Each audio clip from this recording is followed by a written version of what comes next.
Okay, so the highlighting tool in Twitch for making highlights from VODs.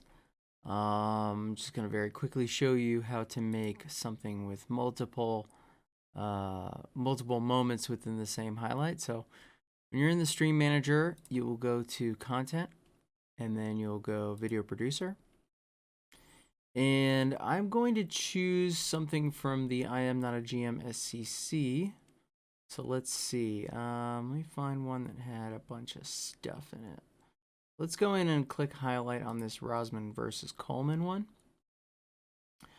Now, depending on the show and whether or not there are already markers on here, you can see some markers. Markers are made by somebody who is watching the show and has mod or editor access or is logged into the account and is making markers either in chat using the /marker command or a marker button on the dashboard or on a stream deck. I probably made these markers while producing the show with a button on my stream deck, but you can click to that marker and then it will basically just like fast forward to you know, whatever moment in the video it was that the person who made the marker dropped it on.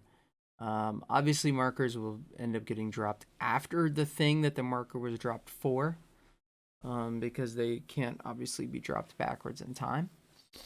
So you go back a little bit to figure out what it was that the marker was made for. Obviously, some sort of moment of action that we definitely want as part of this clip compilation. So the end of this time scramble here.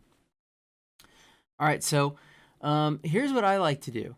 I like to make highlights that have multiple clips basically within the same highlight file. So it's all output as one, as a kind of cut-to-cut compilation.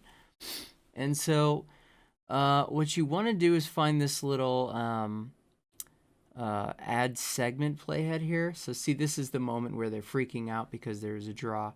So I'm going to pause here and I'm going to go back in the I'm going to go backwards in time just a little bit. So this is 4028. So I'm going to creep back to like maybe here and press play. And then I'm going to click this start segment at the playhead.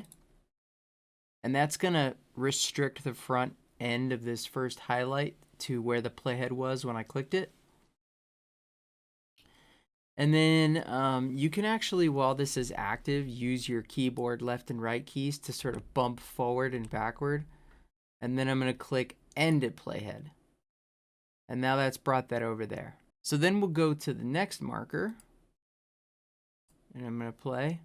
And now I'm going to click add new segment at playhead.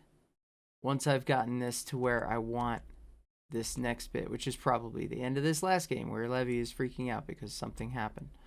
So I'm going to click the plus. Now keep in mind, if you forget to click this plus, it's going to change this stuff that you already made and it's going to move it over here. So make sure you don't miss clicking this plus. This adds a new segment. It will dull out the previous one. You can click the other one if you want to edit it. So, and then I'm going to click end playhead at the end of this.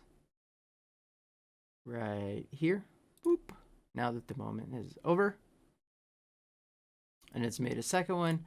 I'll click play so that I can fast forward to this next marker. Right, and obviously I want to bump backwards a little bit so we don't miss that moment. I'll click start segment at the playhead. I'll bump forward to the end of this moment and click end at the playhead.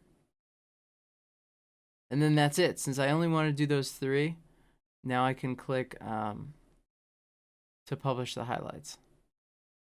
So then when you've clicked process highlight, you'll get into this menu where it's going to be processing. You can add a description. You can change the title of the video that's going to end up in the videos list. You can add tags, make sure the category is set to chess, etc., etc. And then this will be your URL for when it's actually ready to be watched. You can even change permissions of who can watch it, everyone or just subscribers only, stuff like that. You can add it to a collection, and there you go. I think that was actually might have been winning for White. Well, we'll take a look after this game concludes, but right now it looks like Teddy, he takes the bishop, and the H-pawn matches the bishop So that is an important note. Even if the king somehow can get it all the way back. Whoa, but wait a minute. Is this is going to be very close, Robert? Is it? No, you just. Oh my gosh! Wait a second. Bishop d7. Oh, bishop d7, bishop g4, and bishop g4, and then the king has to move away from the h pawn. Wait, he doesn't see it. What's he doing? What is he doing? Bishop c. Oh, and it's no, repetition. No, oh my goodness. Oh my gosh, he just didn't see bishop g4 here. And we are going to go back and analyze this position. People of that story I've told too many times on bishop g6 is just resigns, of where I was playing someone who literally took out a camera and photographed the position in the moment when I was lost. Absolutely true story. Frustrating. And this is going to be a repetition. This is going to be a repetition. No. Oh my gosh. Goes for it. Levy plays for a win here. Rook takes b2 and king h3. He can hide behind that pawn. Rook takes either check. And then rook g. Okay. Oh, look at the clock. Nice. Oh my gosh. No, he barely got the move off. It's showing zeros on my screen and he didn't get it off. He didn't get it off. And there's Teddy showing his discomfort with time scrambles. So we saw him win a couple games in the 3-minute portion, but Teddy was so up on the